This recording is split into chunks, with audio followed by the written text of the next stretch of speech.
news of the great Battle of Gettysburg came to Abraham Lincoln by fits and starts.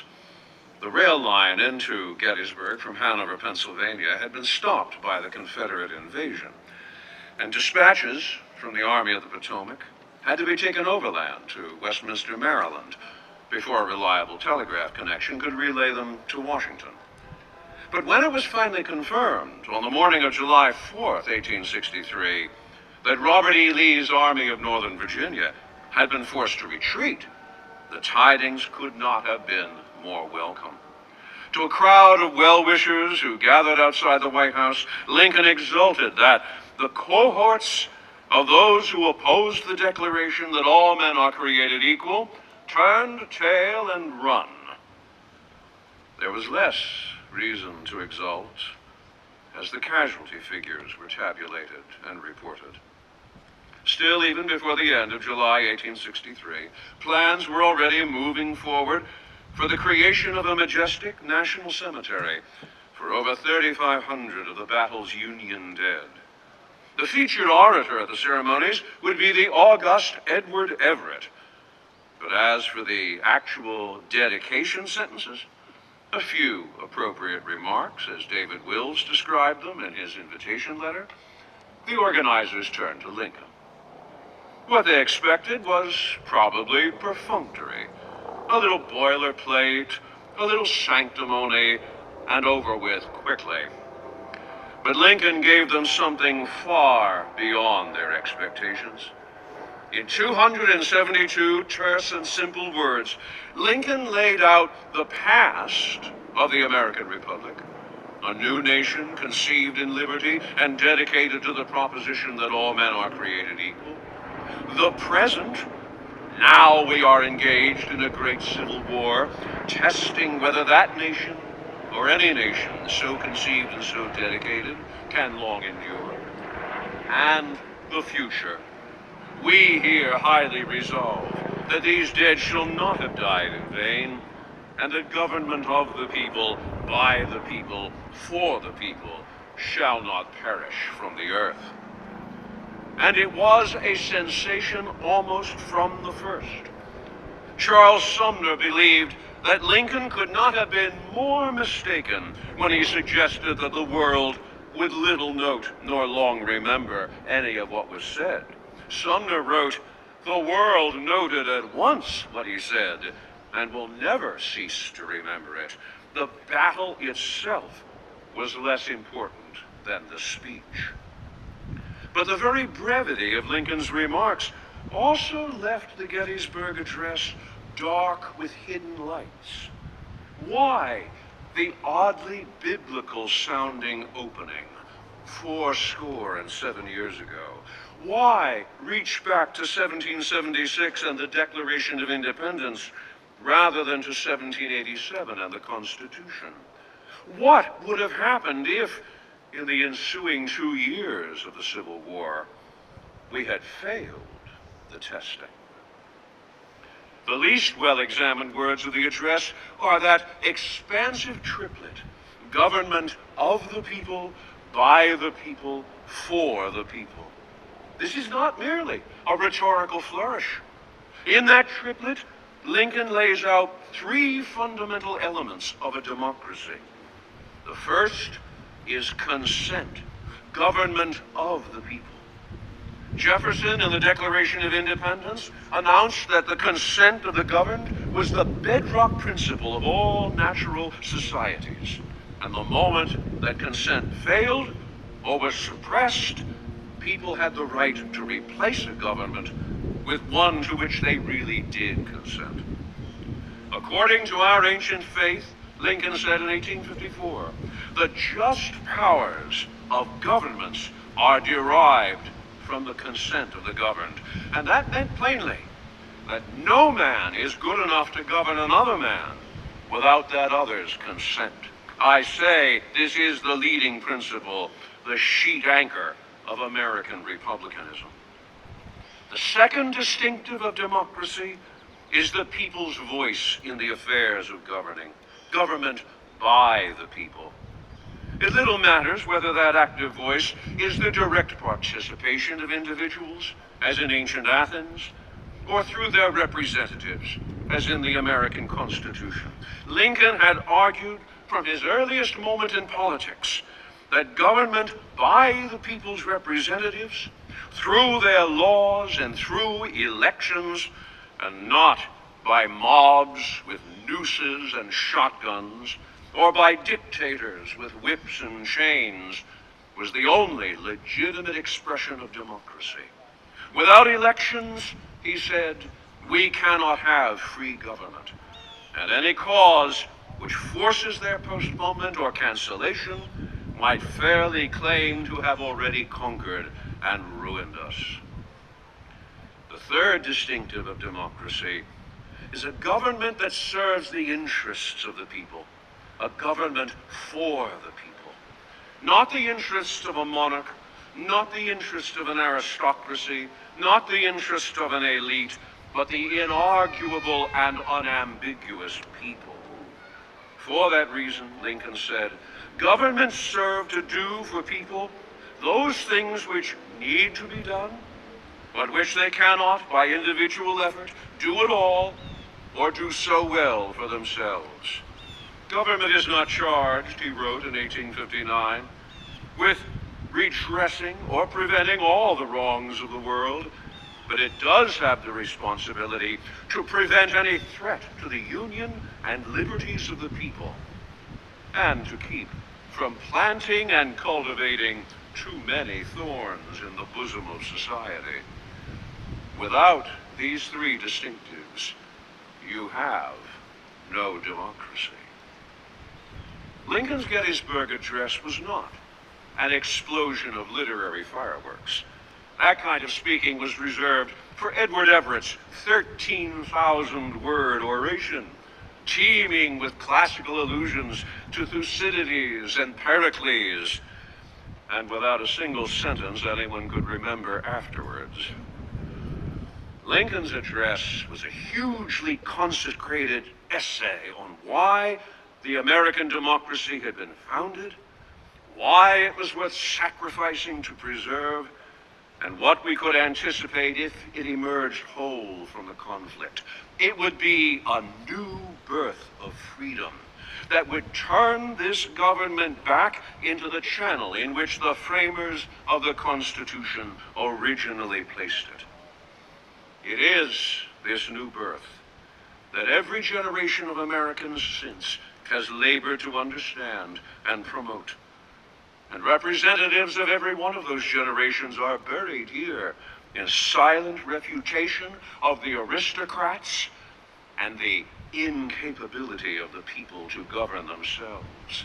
They represent every American war since 1863, and like those over whom Lincoln spoke, they include the rich and poor, educated and illiterate, young and old.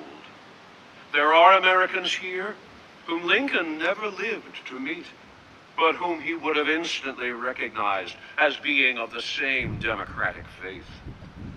Paul Heller, Company K, 3rd Battalion, 5th Marines, who was killed on Guadalcanal on October 8th, 1942, who lied to a recruiting officer about his real age so that he could enlist, and who died 7 months shy of his 16th birthday.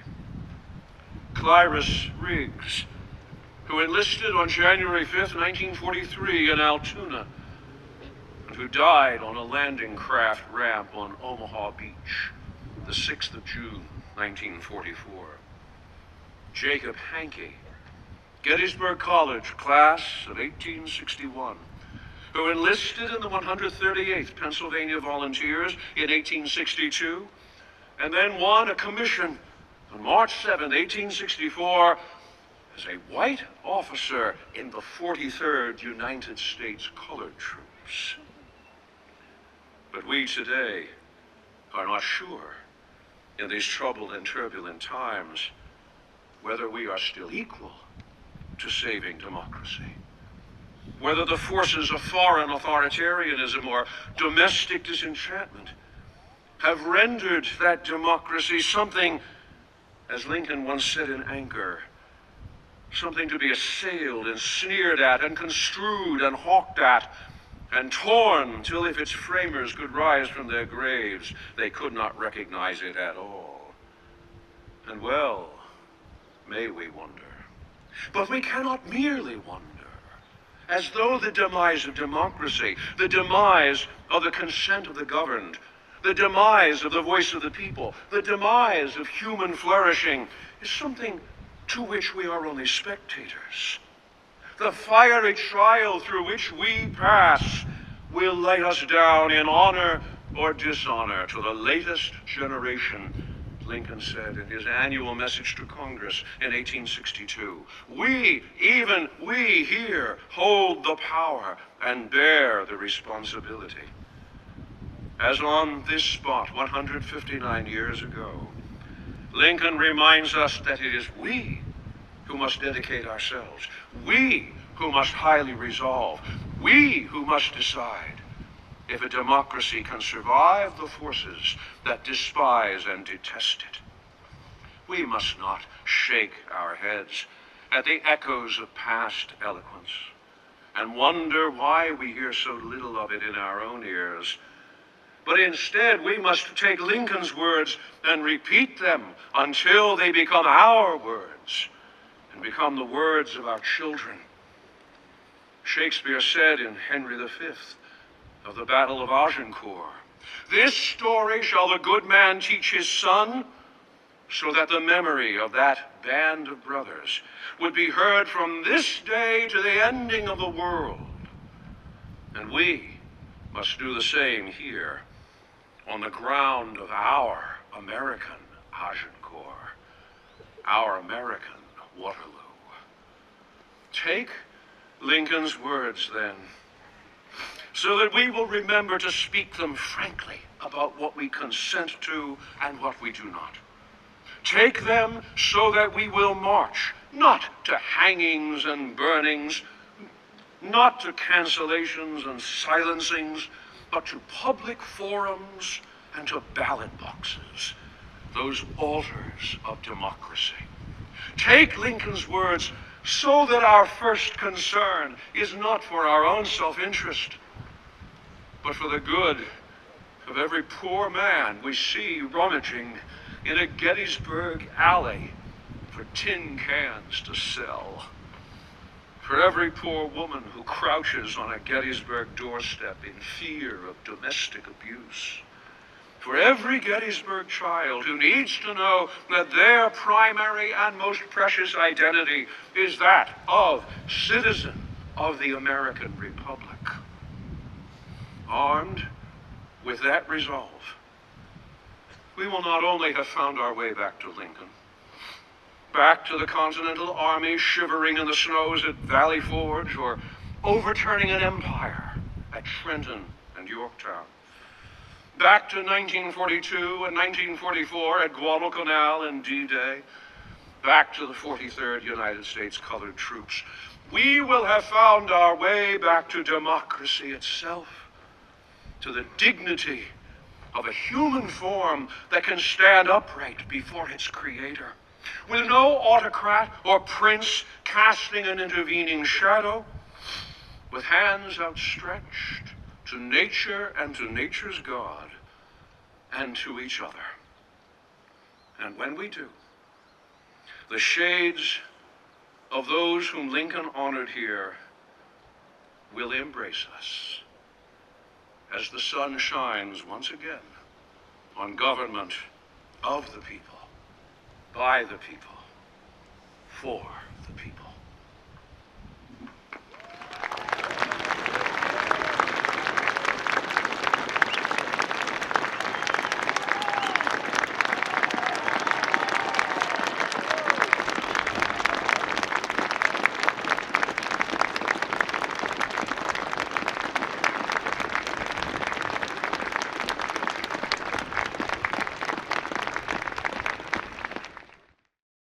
It's a great honor to be here. Henry Ward Beecher, in a eulogy for President Lincoln on the second Sunday after Ford's Theater, cried out, "Dead, dead, dead, he yet speaketh.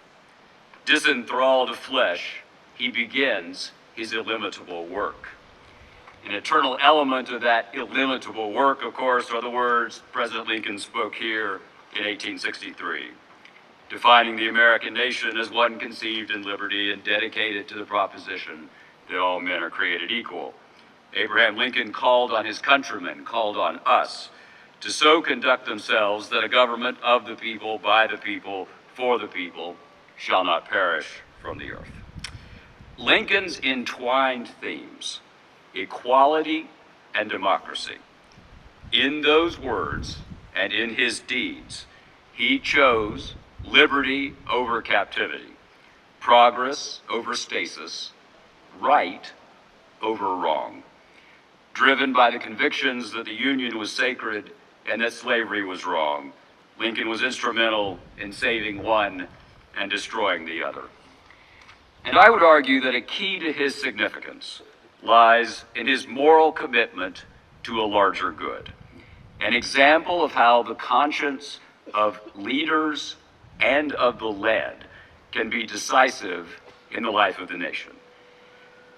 There were political and practical reasons for Abraham Lincoln to do the things he did.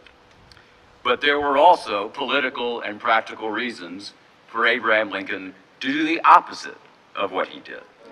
A constant in his calculus, sometimes decisive, sometimes not, but always there, was his moral opposition to human enslavement and his belief in this nation that is conceived in liberty.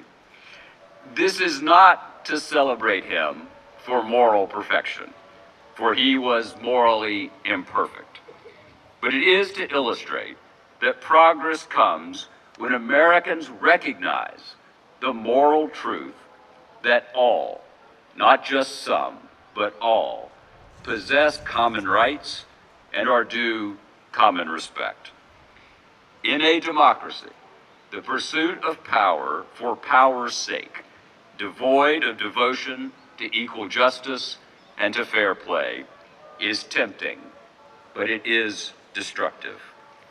That is a reasonable extrapolation from the words of the Gettysburg Address and from the workings of our own consciences. Lincoln kept the American experiment in self-government alive when all seemed lost. He did not do so alone. Ordinary people, black and white, sacrificed to preserve the Union against the designs of the rebel South, my native land. Many of those are buried here. We are here to commemorate their deeds. We pray for the repose of their souls and for the strength to be worthy of their sacrifice, and to be worthy stewards as well of Lincoln's ultimate vision of the nation, that the Declaration of Independence must be paramount and that democracy must survive and thrive. Abraham did not bring about heaven on earth. He was not a god. He was flesh and blood, fallen and frail and fallible, as are we. This much is clear. In years of crisis, he did more good than ill. In years of peril, he pointed the country ahead to a future that was superior to the past and to the present. What we do in our own years of crisis and in our own moments of peril remains to be seen. Abraham Lincoln and the honored dead of this place have shown us the way through the pain and the possibilities and the glories and the tragedies of history. Making that way is the illimitable work of our own time. So that was me. Now we're going to do Lincoln. It's a little more prominent.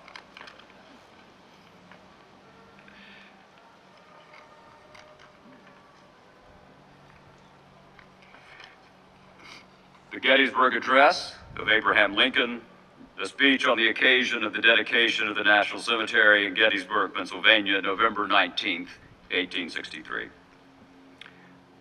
77 years ago, our fathers brought forth on this continent a new nation, conceived in liberty and dedicated to the proposition that all men are created equal. Now we are engaged in a great civil war, testing whether that nation or any nation so conceived and so dedicated can long endure. We are met on a great battlefield of that war. We have come to dedicate a portion of that field as a final resting place for those who here gave their lives that that nation might live. It is altogether fitting and proper that we should do this. But in a larger sense, we cannot dedicate, we cannot consecrate, we cannot hallow this ground. The brave men, living and dead, who struggled here have consecrated it far above our poor power to add or detract. The world will little note nor long remember what we say here, but it can never forget what they did here. It is for us, the living rather, to be dedicated here to the unfinished work which they who fought here have thus far so nobly advanced. It is rather for us to be here dedicated to the great task remaining before us, that from these honored dead we take increased devotion to the cause for which they gave the last full measure of devotion, that we here highly resolve that these dead shall not have died in vain, that this nation, under God, shall have a new birth of freedom, and that government of the people, by the people, for the people, shall not perish from the earth.